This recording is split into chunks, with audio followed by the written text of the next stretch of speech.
ассалому алайкум бародарон ва тамошобинони азиз, хуш омадед ба дарси ҳафтум аз курси барномасозӣ дар асоси забони Python. дар дарсҳои гузашта мо бо асосҳои Python шинос шудем ва дигар чора омӯхта омадем. дар дарси имрӯза мо бо регулярни выражения шинос мешавем. Регулярни выражениеро ба забони тоҷикӣ перевод кардам ман ифодаҳои мантиқӣ шуд. Ифодаҳои мантиқӣ барои чӣ хизмат мерасонанд ва чӣ корҳоро мо бо воситаи ифодаҳои мантиқӣ иҷро карда метавонем. дар ҳамин дарс ҳамашам ки набошад ҳадди ақал 50%-ша меомӯзем. чунки ин ки беҳад бисёр возможностҳо доранд, ҳамаи дар як дарс омӯхтан ғайриимкон аст. ифодаҳои мантиқӣ асосан барои кофтукови маълумот,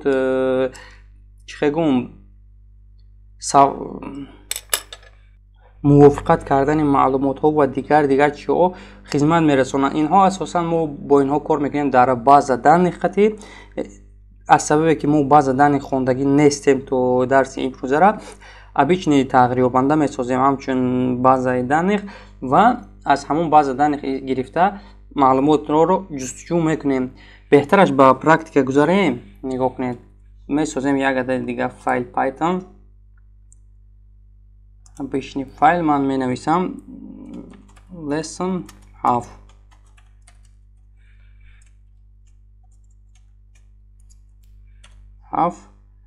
ҳатман нуқта Python мондан дар кор ва ҳамин файла мекушоям бо воситаи Visual Studio Code. хуб, барои кор сар кардан бо ифодаҳои мантиқӣ мо бояд аввал импортировать кунем ҳамин ифодаҳои мантиқиро. барои хотири ин импортировать кардан мо менависем import ва калимаи махсуси array. ифодаи мантиқиро мефаҳмонад калимаи array.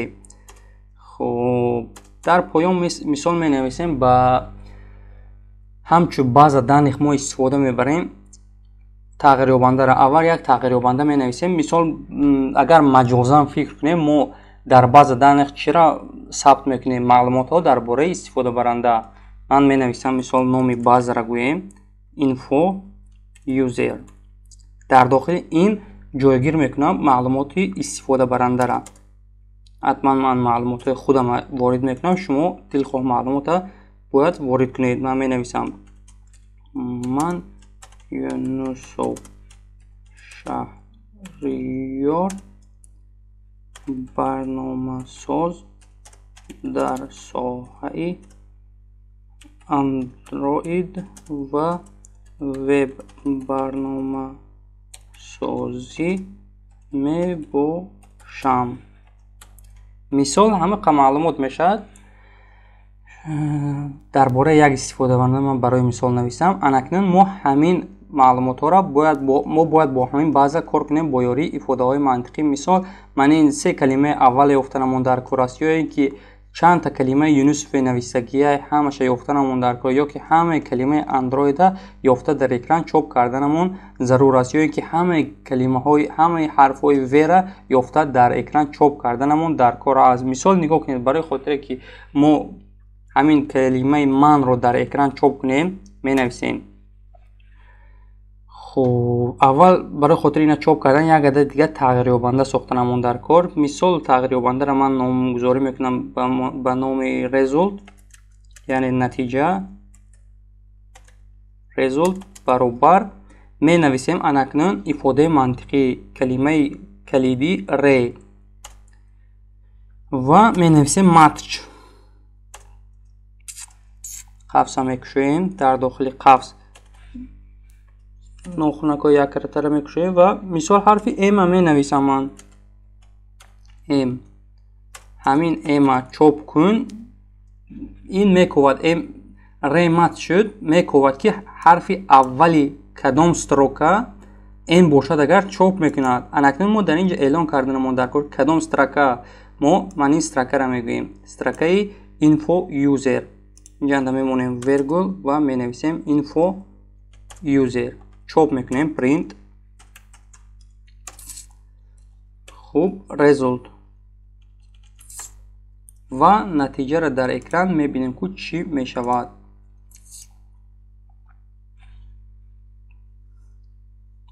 خیلی دیسه در حقیقت حرف ام چوب شد. نگاه کنید اومده 0 و یکم سطر. در حقیقت هم که بیاد اگر 0 یعنی یکم حرف ام هست. اگر ما مثال نویسیم که ام نیو ا را برای ما یاب، حالا که برای ما خطاگی چوب میکنه، یعنی دویم شیاب گویم اگر نگاه کنید نان یعنی خطاگی از کدام سبب خطاگی چوب کرد. متدی اپراتوری ماتچ تنها حرف اول میکند. پروورکه میکند اگر حرف اول برابر با ا باشد مثال چوب میکند حرف ا را، وگرنه نان چوب میکند. مثال نگاه کنید ما در اینجا ام نویسیم چوب کرد، یا اینکه من می نویسیم یک کلمه چوب میکنیم. من چه خیلی دیسودید حرف یکمش کلمه یکم من نوشته شدگی می باشد دارای سه حرف سه رمز می باشد یا سه حرف می باشد. خب اکنون نگاه کنید این خیلی چوب کردگی است با یاری مثال дополнительное описание گفتگی ری матч object span. ما چه کنیم که همینا удалить شوند و تنها کلمه من چوب شود. برای خاطر این در داخل پرینت پس از رزولت قفسای چهارکنجه را میکشویم.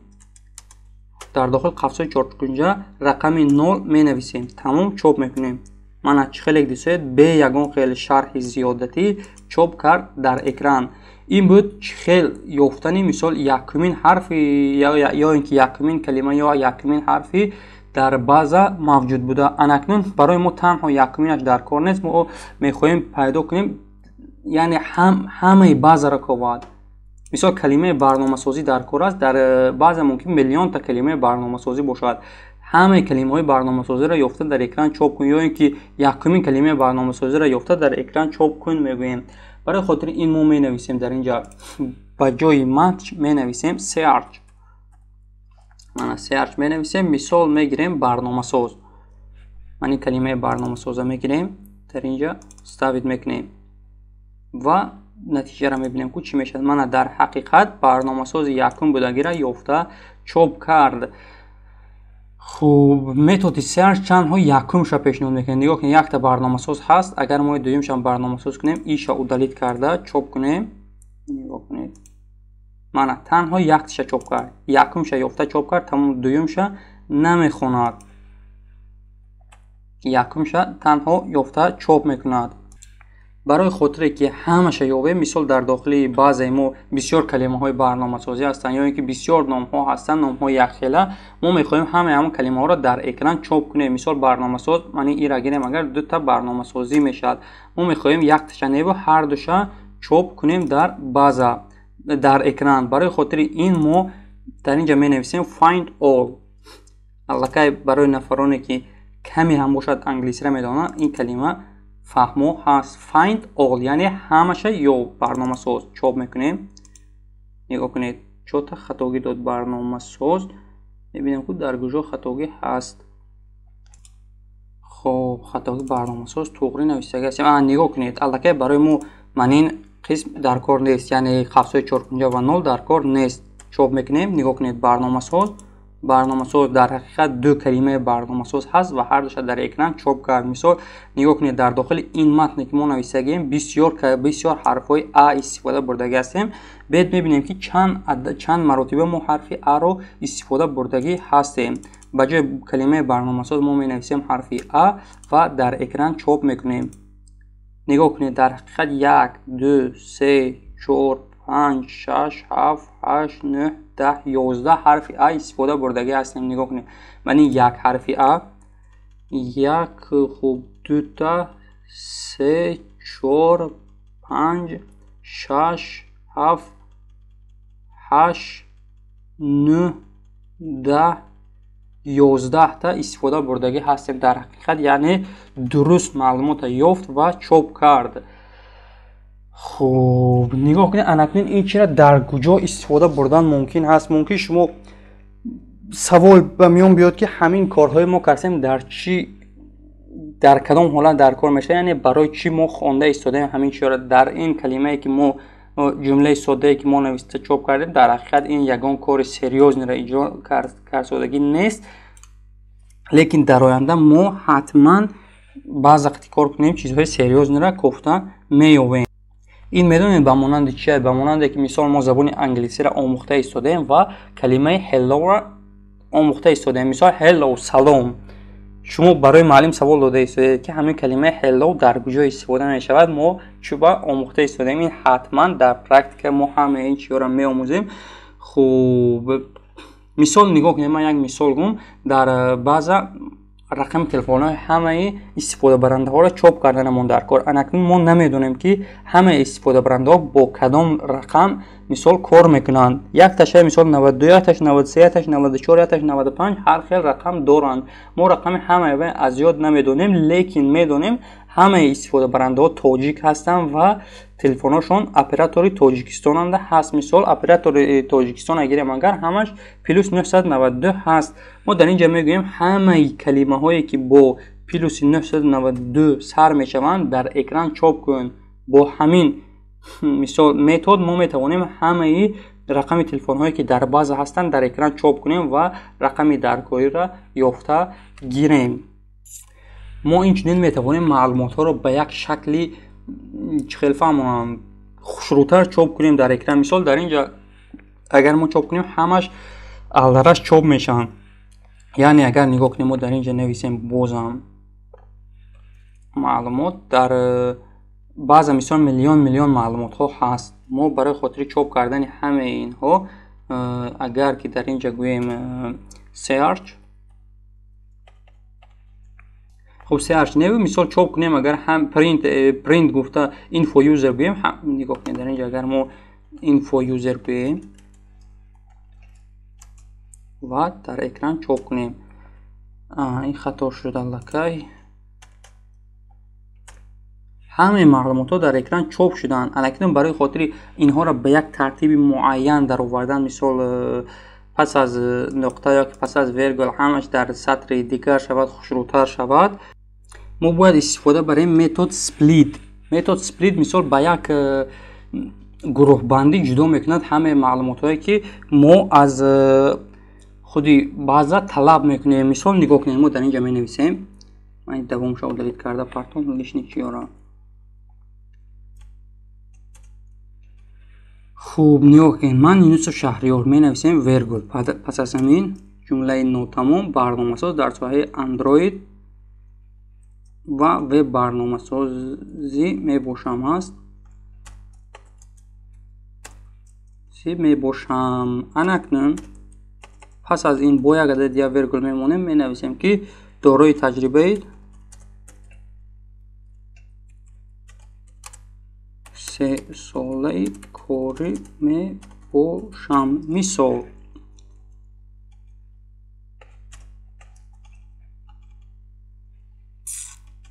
خب انکنون من میخواهم که مثال من یونس شهریار شد این همش در یک گروه چاپ کند.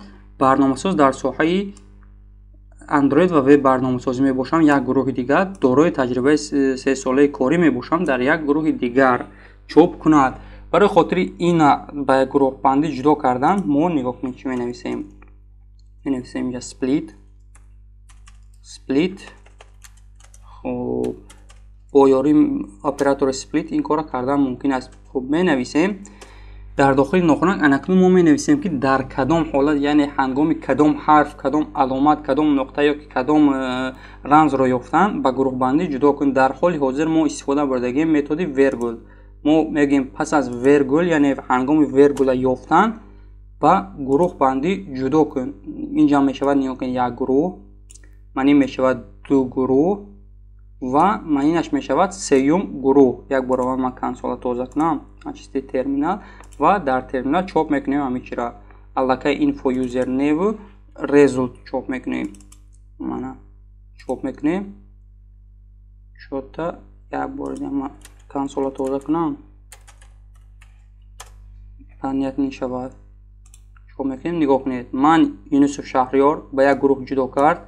برنامه‌ساز در ساحه اندروید و وب برنامه‌سازی میباشم با دویم گروه جدا کرد. دارای تجربه 3 ساله کاری میباشم الکه اینش سیوم گروه شد. یعنی ما با یاری متد سپلیت میتوانیم маълумотҳоро ба гурӯҳбандӣ ҷудо кунем ва дар намуди каме ҳам бошад фаҳмутар дар экран чоп кунем. خب این هم چخیله که در بالا گفتم که با یاری پلوس 992 ما میتوانیم همه رقم های استفاده برنده را از باز چاپ کنیم. این چنین ما شاید پس از رقم استفاده برنده یگان پروبل پرتافتگی باشد، یگان نقطه پرتافتگی باشد یا اینکه یگان علامت مخصوص گذاشتگی باشد، ما میتوانیم با یاری این علامت های مخصوص همین چرا چاپ کنیم. مثال با گروه بندی ها جدا کرده چاپ کنیم. اگر یگان علامت مخصوص هم گذاشتگی نباشد، مثال هست که پلوس نگاه کنید چی هست، مثال پلوس 992 خیلی نامر با دویم نامر می شود پلوس 992 باز نامر باز هم می شود مثال پلوس 992 نامر ما ورسی از همه بدترینش گرفتیم. نگاه کنید یعنی نامر هر خیلی نوشته شدگی هست در بازه، حتی ب پروبل ب یگان خزنک الدرش نوشتگی هستن. همه نامرها در حقیقت نامرهای درست هستند لیکن الدرش به یک ترتیب به یک گروه بندی جدا کردگی نیستند. اکنون هنگام چاپ کردن اینها مثال ما می نویسیم پلوس، هنگام پلوس آمدن سرازه گروه بندی کند. پلوس آمد سرازه گروه بندی کند، پلوس آمد سرازه گروه بندی کند. در همینجا سه رقم استفاده برده شده که است. ما می توانیم با یاری رقم پلوس یا اینکه رقم 9 یا اینکه رقم 99 یا اینکه رقم 999 همین معلومات ها را در اکران چاپ کنیم با نمود گروه بندی مخصوص. ما اینچنین میتوانیم دلخواه معلوماتی در باز بوده را عوض کنیم با یاری افاده های منطقی. اکنون در افاده های منطقی برای خاطر عوض کردن معلومات هست اپراتور ساب. با یاری اپراتور ساب ما میتوانیم معلومات ها را عوض کنیم. مثال نام استفاده برنده را عوض کردن در کلاس. من مثال در اینجا می نویسم با جای سپلیت می نویسم ساب. خب اکنون برای خاطر نام عوض کردن مثال من می نویسم یونسوف.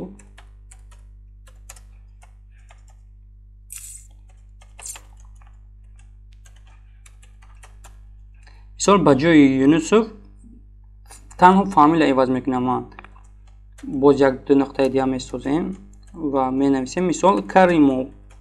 با جای یونسوف کریموف نویس میگیم. مثال یونسوف شهریار نیو کریموف شهریار چاپ کند. من یک بار چاپ کرده میبینیم. نگاه کنید من کریموف شهریار، لیکن در اینجا در حقیقت من یونسوف شهریار نویسگی هستیم. ما کلمه یونسوف با کلمه کریموف عوض کردیم با یاری اپراتور ساب. اینچنین ما میتوانیم همه معلومات عوض کنیم با یاری متد ساب. مثال نگاه کنید در اینجا دیگر چی نوشتگی است. ما همین اگر با زبان انگلیسی پرواد کنیم نگاه کنید که پرواد خب پرواد چی وارد میشه من اینترنت نیست. خب نگاه کنید نه که پرواد کردیم در اینجا ثابت میکنیم همین کلمه را من میگم عوض کن با برای پرواد کردن است. این با مثال I am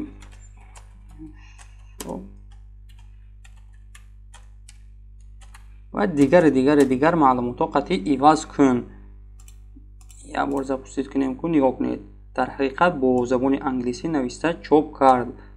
دیگر معلومات ها گفته چاپ کردگی هست. این بود مثال چخیل تغییر دادن معلومات ها. معلومات های در باز بوده یعنی معلوماتی خودی باز را عوض نمی کند، معلومات هم می گیرد و اگر معلومات هم خیلی باشد عوض میکنند با دیگر چی. مثال اگر ما در اینجا یگان معلومات دیگر نویسیم و چاپ کنیم میبینیم که چه خیلی میشه. در حقیقت کار کرد لیکن نگاه کنید من یونسوف شهریار نه کار نکرد. ما باید معنی معلومات ها را میگرفتیم و با این عوض میکردیم. بهترش یک خردتر نویسیم برای که فهموتر شود. مثال کلمه من رو عوض کن، کلمه من عوض شود با یا اینکه به یونسوف شهریار را گیریم. کلمه یونسوف شهریار عوض شود با زبان انگلیسی یعنی یونسوف شهریار معنی چوب میکنیم. در حقیقت من یونسوف شهریار برنامه‌ساز در سایه اندروید و وب برنامه‌سازی میباشم گفته عوض کرد. هنگام نادرست بودن مثال نگاه کنیم اینجا یگان حرف دیگه می نویسیم، اینجا یگان حرف دیگه می نویسیم و چوب میکنیم. خب мана нигоҳ кунед ягон хел иваз накард, яъне маълумота дар база гирифт як бор ва дид, тафтиш кард ки дар ҳақиқат ҳам хел маълумот ҳаст дар база ё ки не. дид ки дар ҳақиқат дар база ҳам хел маълумот нест, ба ин калима иваз накард ва худи ҳамин маълумота чоп кард. Яъне мо маълумоти дар база будара 100% иваз карда наметавонем. Танҳо мо маълумота мегирем ва тафтиш мекунем дар ҳақиқат агар ҳам хел маълумот бошад, баъд иваз мекунем ба маълумоте ки мо гуфта истода ҳастем. хуб, анакнун мо инчунин метавонем маълумотҳоро тафтиш кунем. хуб, чӣ хел тафтиш кунем? тафтиш кунем ки дар ҳақиқат дар база ҳам хел маълумот вуҷуд дорад ё ки не. агар мисол мавҷуд бошад, чоп мекунад дар браузер ё ки дар консол, дар терминал. агар ки ин хел маълумот вуҷуд надошта бошад, ягон ошибка тиед ёе ки просто нам чоп кунад. нигоҳ кунед, дар инҷа мо менависем, аллакай ин сатр барои мо дар кор намешавад. инҷанда менависем Юнусов Шаҳриёра. Юнусов Шаҳриёр немо мани маълумота бояд ҳамаша гирем. ҳама хел маълумот вуҷуд дорад ё ки не мегӯем. ставид. аллакай ина бо ёрии оператори full match тафтиш кардан мумкин ҳаст. ба ҷои саб мо менависем full match. баъд дар экран чоп мекунем. дар инҷа чоп мекунем ё мебинем ҳаст ё ки не. хуб, резулт хатогӣ додшудааст. ҳозир мебинем чӣ ба хатогӣ додшудааст. хуб, вроде би ҳамаш туре аст, лекин намедонам чӣ ба кор накард. ман Юнусов Шаҳриёр бедам ина беҳтараш камтар кам кунем я бо камаша санҷем. талид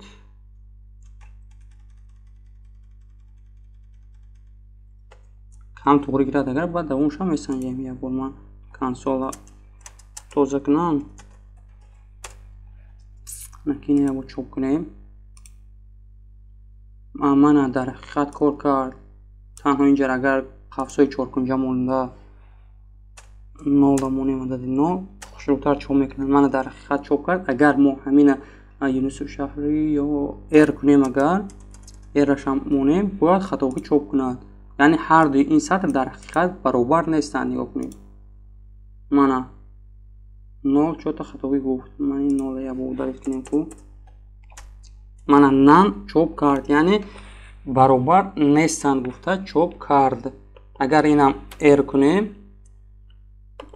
мана чӣ хеле гирисоед. ман Юнусов Шаҳриёра дар терминал чоп кард 100%. анакнун ҳамина мо инчунин метавонем боз каме ҳам хушрӯтар карда бо ёрии условни оператор, яъне операторҳои шартӣ ки дар дарсҳои гузашта мо хонда будем, чоп кунем. мисол нигоҳ кунед, мо дар инҷа як адади дигар тағйирёбанда месозем. тағйирёбандаи чӣ гӯем, бед резулта мегирем. ҳамашо далит мекунем, ям далит мекунем ва менависем агар тағйирёбандаи резулт баробар ба манамин бошад, ставид. инҷанда if мегӯем. if. хуб, агар info user ба анҳамин ба резулт баробар набошад, мо пеш аз ин аломати хитоб мондагӣ ҳастем, яъне маънои ине дорад агар info user ба резулт баробар набошад, он гоҳ барои мо чоп кун ки мисол print. ин гуна истифодабаранда вуҷуд надорад. ин гуна истифодабаранда вуҷуд надорад. мисол дар база вуҷуд надорад.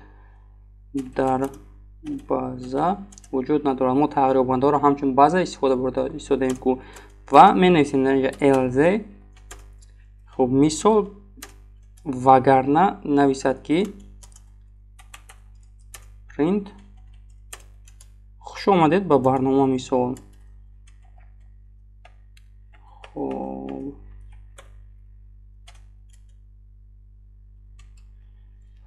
хуш омадед ба барнома.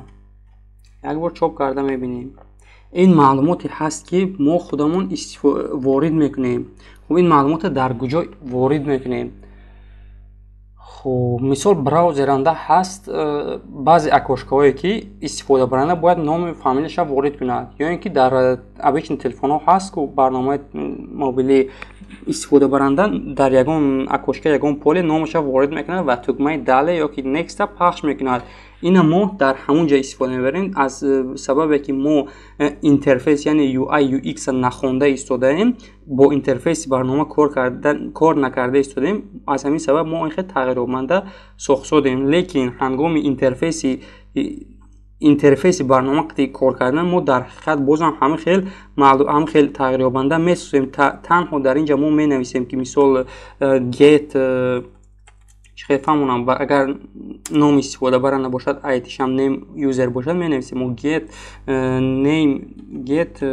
name user гуфта менависем ва ҳангоми номи истифодабарандаро гирифтан тафтиш мекунад. Дар ин ҷо мо ба ҷои бозам дар ин ҷо result менависем, танҳо дар боло ба ҷои ман Юнусов Шаҳриёр get name user мегӯем, яъне номе ки истифодабаранда ворид мекунад ҳамон нома мегирад. Хуб нигоҳ кунед, ин чоп кунем бинем дуруст ҳаст ё ки не. Мана хуш омадед ба барнома гуфт. Агар барнома истифодабаранда мисол ворид кунед ягон номи дигар, мисол Юнусов Шаҳриёр неви Юнусов Шаҳром ворид кунад ва тугмаи далеро пахш кунад. Нигоҳ кунед, ин гуна истифодабаранда дар база вуҷуд надорад. яъне дар ҳақиқат мо баъзеро тафтиш кардем ки дар ҳақиқат ҳам хеле истифодабаранда вуҷуд дорад ё ки не. Агар вуҷуд дошта бошад хуш омадед ба барнома гӯяд, вуҷуд надошта бошад ин гуна истифодабаранда дар база вуҷуд надорад гуд. Анакнун мо дар ин ҷо танҳо текста чоп кардем. Мо дар барномаи реални яъне дар дилхоҳ барномаи мобилӣ ё ки вебсайтҳо метавонем ҳангоми хато буданаш ин гуна текст чоп кунем, яъне ошибка диҳад. ҳангоми дуруст буданаш хуш омадед ба барнома нагӯда мисол саҳифаи шахсии худи истифодабаранда кушода шавад. хуб ифодаҳои мантиқӣ дар дилхоҳ забони барномасозӣ истифода мешаванд ва яке аз қисмҳои асоситарин дар дилхоҳ забони барномасозӣ мебошанд. Ман тавсия медиҳам ки хушрӯ хонед ифодаҳои мантиқиро, яъне максимални аз худ кунед барое ки ҳангоми практиковать кардан, яъне дар реални проект кор кардан ин чиҳо барои мо беҳад бисёр дар кор мешаванд. ҳозираш ин буд дарси имрӯзаи мо дар бораи ифодаҳои мантиқӣ. ягон саволҳо бошад нависед, ҳатман ҷавоб медиҳам. хайр, то дарсҳои оянда.